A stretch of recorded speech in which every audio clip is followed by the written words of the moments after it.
Oke, assalamualaikum teman-teman semuanya. Sobat coding dimanapun kalian berada, apa kabar semuanya? Oke, video kali ini kita akan melanjutkan video sebelumnya tentang array. Masih satu dimensi ya teman-teman, belum menginjak ke multidimensi. Yang sebelumnya kita sudah membahas cara menampilkan jumlah indeks yang ada dalam suatu array yang sudah kita deklarasikan. Video kali ini kita akan coba beberapa trik baru yang bisa kita gunakan untuk memanipulasi array yang sudah kita miliki. Tentunya masih satu dimensi. Daripada kalian penasaran, simak videonya sampai selesai.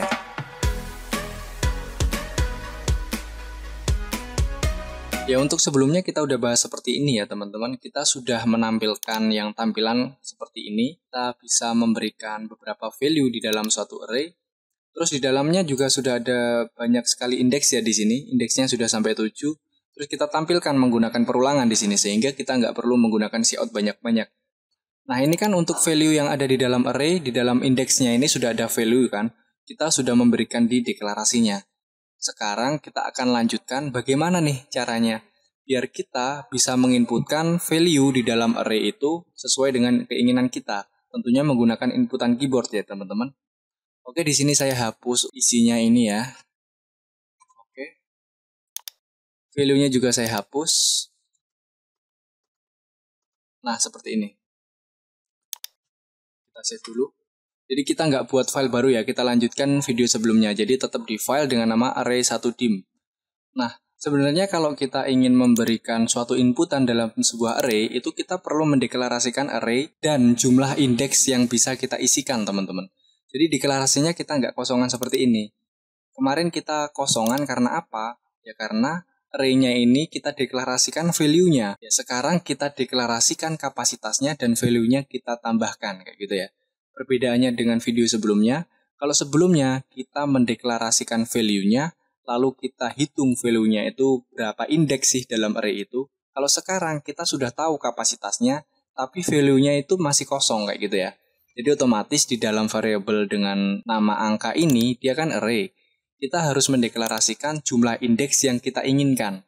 Ya, contoh aja di sini saya punya 3 ya. Jadi saya pengen nanti di variabel angka, dia itu array-nya dapat menampung 3 indeks ya teman-teman, 3 value di dalamnya. Dan tentunya dia harus menggunakan tipe data integer. Gitu ya. Jadi bagi kalian yang pengen nyoba menggunakan tipe data lain silahkan. Ya, di sini saya cuma contoh ya. Sebagai contoh ini menggunakan integer. Kalau kalian pengen menggunakan string, nanti mungkin variabelnya bisa menggunakan nama, mungkin bisa menggunakan kota, mungkin bisa menggunakan daerah yang lainnya yang dia merupakan tipe data string kayak gitu teman-teman. Oke, semisal di sini saya kehendaki agar memiliki value dengan indeks sejumlah 3. Otomatis di sini saya semisal pengen menginputkan di dalam variabel angka, saya harus seperti ini teman-teman. Saya berikan prakata dulu, sebenarnya CIN langsung nggak apa-apa, tapi saya berikan prakata. Masukkan indeks ke 0 ya, karena array itu dimulai dari indeks ke 0. Lalu saya berikan titik 2, baru saya CIN-kan di sini. Terhadap apa? Ya tetap dong, dia tetap kepada variabel angka. Angka keberapa? Ya di sini baru kita inputkan angka ke 0. Ya seperti ini teman-teman. Jadi semisal di sini belum tahu untuk jumlah array-nya ya. Ya jadi jumlah array itu sudah diketahui di sini, maksudnya tadi ya, variabelnya jmlr kita hapus karena kita tidak perlu menghitung jumlahnya. Di sini kita tentukan, oke. Nah, kita CIN-kan terhadap variabel angka keberapa? Angka indeks ke 0, kayak gitu. Setelah itu di sini kita cout-kan indeks ke 0. Kita tampilkan value-nya di sini. Angka keberapa nih? Jadi angka ke 0 sesuai yang kita inputkan. Di sini biar kita nanti bisa menampilkan indeksnya itu ke bawah, jadi nggak langsung ke samping gitu ya.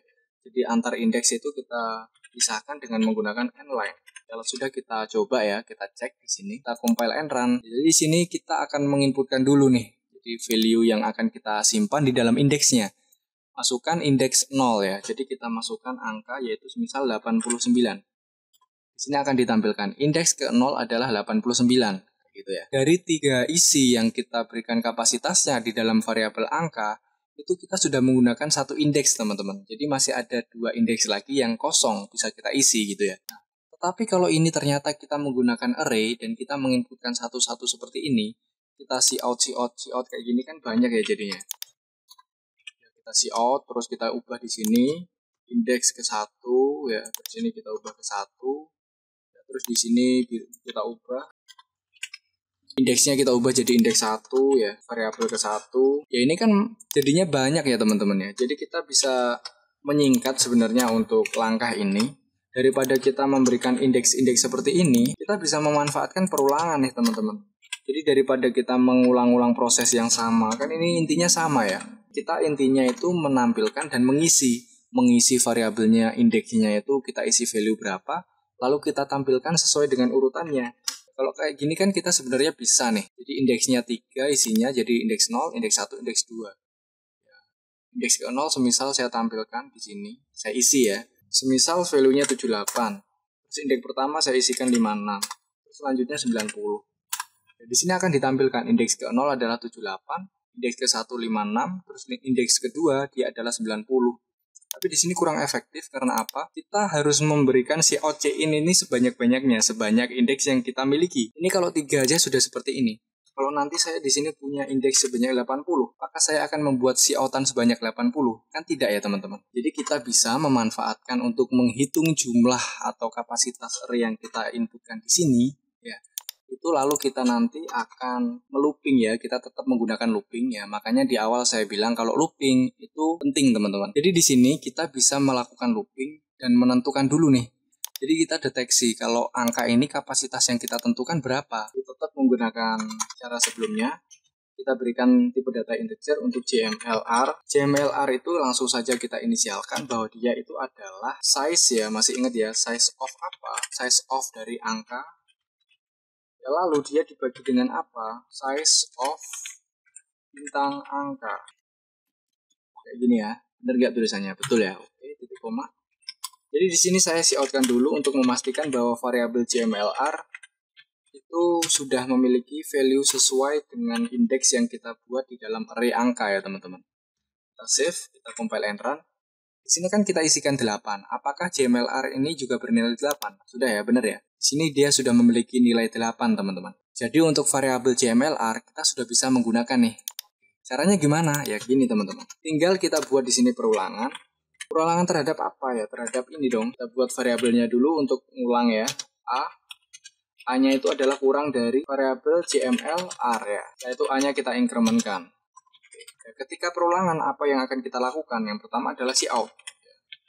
Kita coutkan apa? Prakatanya dong.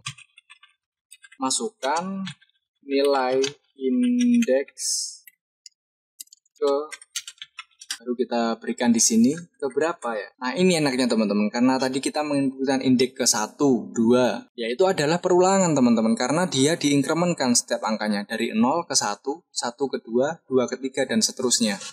Otomatis kita bisa memanfaatkan nilai yang kita miliki di increment itu di sini. Apa yang diinkrementkan di sini? Oh iya, di sini A-nya belum kita deklarasikan. Ya, A-nya seharusnya dimulai dari angka 0. Oke. Kelupaan tadi.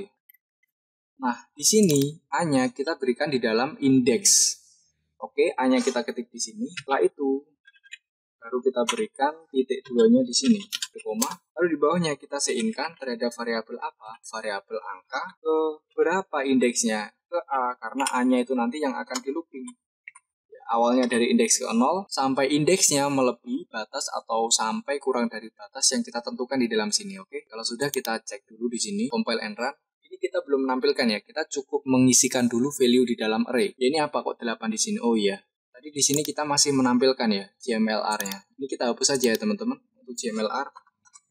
Sekalian ini indeks ke-nya kita raputkan agar dia nggak terlalu jauh ya. Kita compile and run. Ini kita bisa menginputkan ke dalam indeks yang ada di dalam array kita.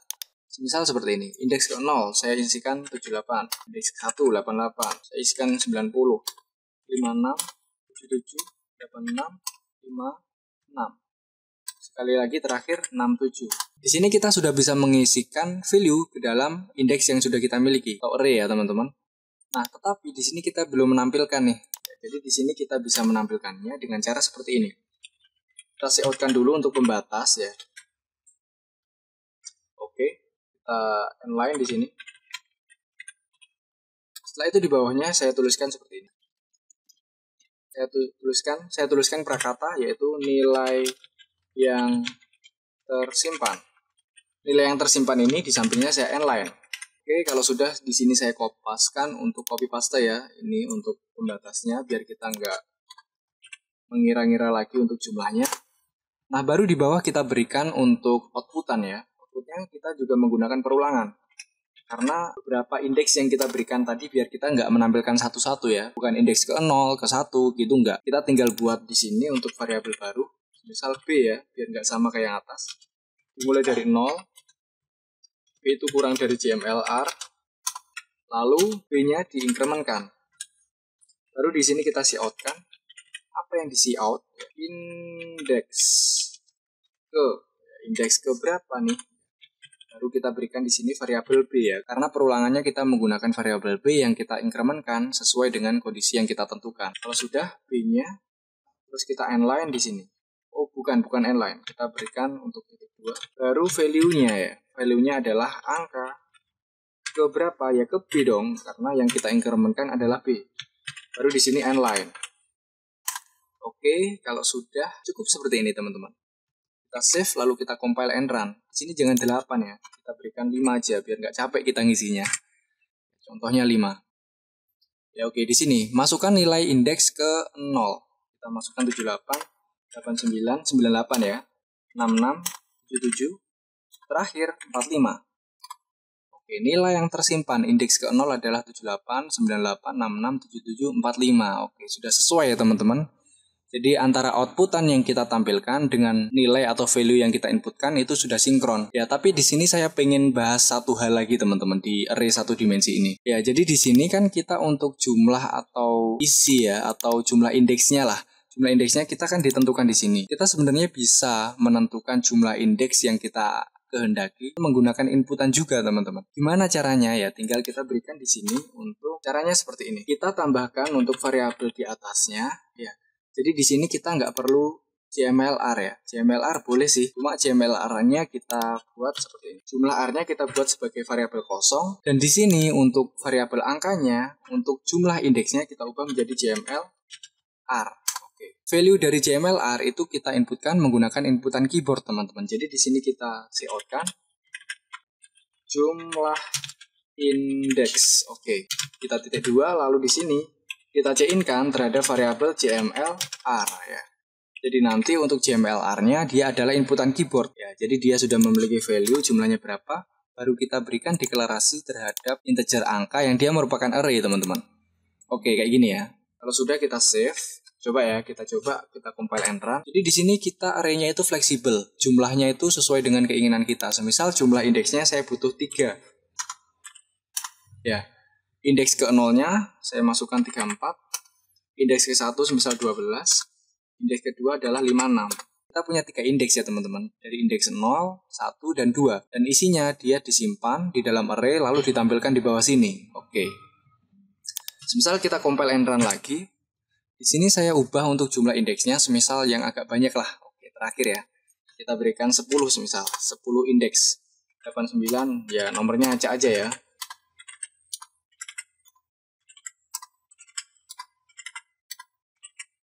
Oke. Ya kayak gini. Kita akan tampilkan di sini 09 dia disimpan sebagai 9 ya. Karena apa? Karena 09 0 di depan ya, dia tidak terbaca teman-teman. Yang ini juga 00 dia terbacanya 1 ya. Jadi di sini kita sudah berhasil untuk menyimpan indeks atau value ke dalam indeks yang kita atur jumlahnya sesuai dengan keinginan kita. Oke. Ya mungkin itu ya teman-teman pembahasan kita ini cukup panjang tentang array, mungkin bisa kita kembangkan lagi ya teman-teman nanti di program selanjutnya. Kalau ada pertanyaan bisa kalian simpan di kolom komentar, nanti kalau ada kesempatan bisa kita bahas bersama-sama dan kita diskusikan gitu ya, oke. Mungkin dari kalian juga punya cara unik untuk belajar tentang array satu dimensi ini, bisa sharing ya teman-teman, bisa sharing, simpan juga di kolom komentar, oke. Saya akhiri video kali ini, wassalamualaikum warahmatullahi wabarakatuh.